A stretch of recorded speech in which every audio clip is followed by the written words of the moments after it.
In this part of your learning it will take you to travel to arts and crafts of Luzon highlands and lowlands. You will become familiar with diverse designs, motifs, and history of their attires, fabrics, crafts and adornments used by different locales. Before beginning the module, I need you to set aside other things that will disturb you while enjoying the lesson. Read every little detail of this module and appreciate the objectives of this unit of your learning. And most important is to have fun while learning. Follow carefully all the instructions shown in each page of this module. Compose on your notebook the concept about the lessons. Writing improves your learning, which is vital skill in self-studying. Do all the given activities in this module. Let your parent or guardian guide you in answering the question and reviewing your responses using the answer key card. Analyze conceptually the post-test and apply what you have learned. Analyze your answers using the post-test and apply what you have learned during your self-study. Enjoy studying. Arts and crafts are important means of expressions, which communicates views, ideas and feelings through the use of skills and imagination. Let's review the previous lesson about arts and crafts of Central Luzon. These are important parts of our daily life, especially to the people that depend on these arts and crafts. The arts and crafts of Central Luzon Singkaban, local term form the bamboo arches designed with kayas or wood shavings, pastillas wrappers. These are designs intricately in pastillas firecrackers, goldsmithing in Merkawayan. The arts and crafts of Central Luzon, Pampanga. This place is known for the giant lanterns or paroles, which have dancing lights in several shapes and colors with intricate geometric shapes. Glossary architecture, product of planning, designing, and constructing buildings. Augustinian recollects, Catholic religious order of friars and nuns. Glossary belfry, structure enclosing bells for ringing as part of a building. Pediment, usually of a triangular shape, placed above the horizontal structure. Renaissance, flowering of the arts and literature and by the beginnings of modern science. In this part of your module you will know the relationship of the arts and crafts of highland and lowland Luzon to the Philippine culture, Islamic influences, Spanish influences, American legacies in education, modernization, business and entertainment, and as well as indigenous practices, fiestas, religious and social practices. Zambales, Nueva Ecija, and Bataan. The arts and crafts of Zambales, Tarlac, Nueva Ecija and Bataan can also be found in their historic sites. Their architecture landmarks include the churches and structures. The Spanish Gate is one of the historic landmarks located in Olongapo City, Zambales. It was built in 1885. It faced the Spanish-era settlement of Olongapo and used to serve as the west gate of the armory of the town. It has tall walls made from locally quarried stone connected to the south gate that faced the waterfront. Aside from as being used as an entrance and exit to the naval station, it was also used as jail during the Spanish and American occupations.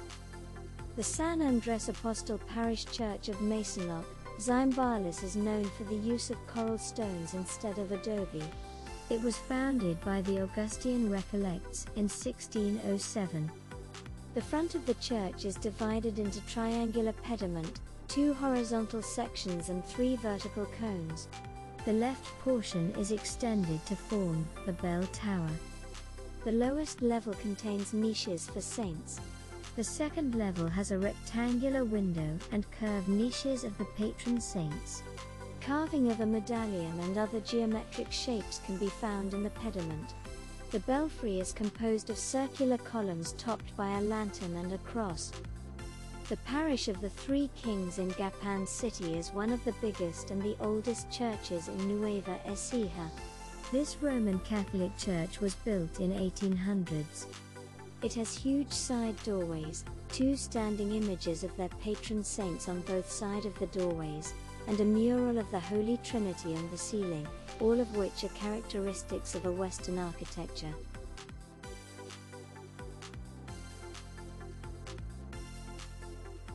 There was a conglomeration of factors that led to the presence of Baroque elements in the architecture of the Philippines, specifically in church architecture.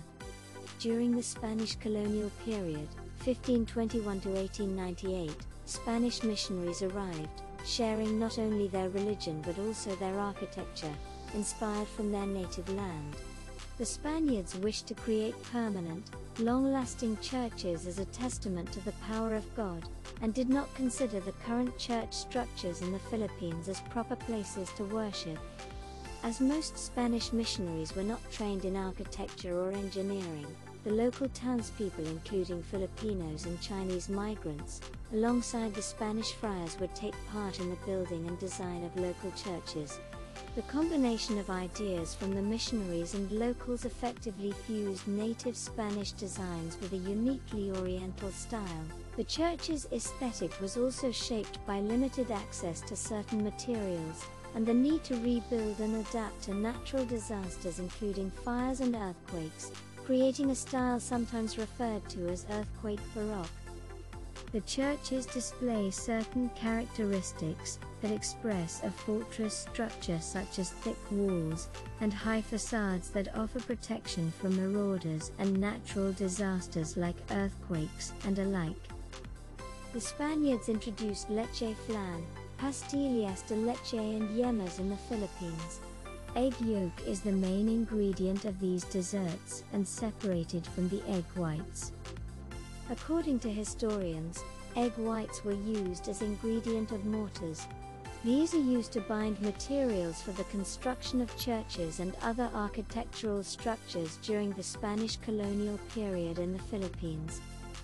The egg yolks and egg whites were separated. The egg whites were mixed with lime, sand, and water and some special ingredients to make the mortar. Answer the following question based on your understanding of the lesson in famous architectural landmarks in central Luzon. In your opinion, why are the most of our artistic expressions functional rather than for display and enjoyment only? 2. Have you noticed that are numerous big churches in the Philippines? Why Spaniards did build so many extravagant churches around the Philippines? 3. How did religious Spaniards manage to build various churches when most of them are not equipped with engineering skills in constructing churches? What are the reasons why churches in the Philippines have triangular structure and has a bell tower aside from informing of ongoing mass